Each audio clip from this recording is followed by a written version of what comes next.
When you think about Bioshock Infinite's characters, in Bioshock 1, I think the biggest character in the world was actually the world of Rapture. And I think with Infinite, we're continuing that tradition as well, that there's a lot of narrative told in the world, and very much probably on the same scale as there was with Bioshock 1. But we also saw an opportunity to bring the dynamic element of the storytelling to the characters. And our challenge is, of course, is that we don't have a very presentational medium. I mean, you think about storytelling in a lot of games, you're thinking about going to a cutscene or being locked into place, and that's not something we really like to do.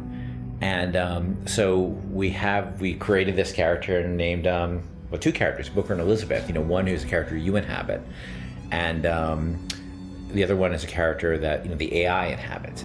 Back there at the shop, what you asked me to do. Let's not discuss it. No, what did that thing do to you? If he were to take me back, that's death, Mr. DeWitt. Or something so like it, I cannot tell the difference. Booker is, I think you're going to see him be multi-dimensional throughout the game.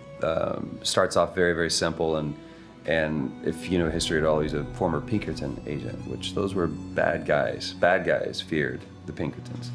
And the fact that he was kicked out of the Pinkerton agency should kind of give you a little bit of insight into what kind of guy he is. He's seen a lot. He's done a lot. He's got a lot to make penance for. And when he's presented this opportunity, which at first is just a job to him, of getting Elizabeth out of her gilded cage and taking her from point A to point B, that's where I think his journey starts, not just in a literal sense, but more of a metaphorical sense as well.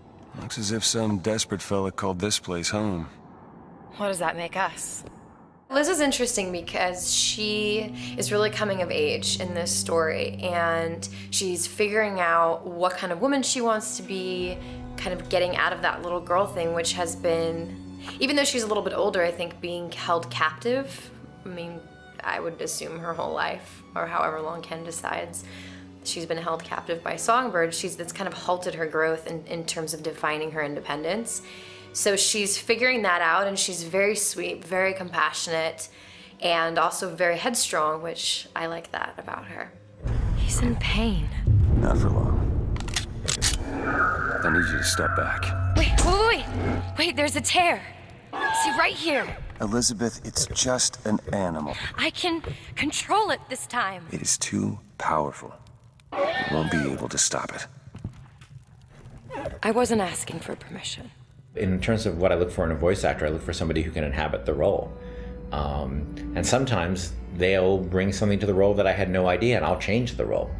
With both of them, I think I saw people who sort of inhabited the basics of what I saw in the character, but they were also very good at taking direction. They're very good at responding to feedback, and that's what I mean more. That it's less direction and more feedback, because a lot of times I don't even know what I want, and I'm just sort of saying, let's try in this area, and they're very open to that, and they're really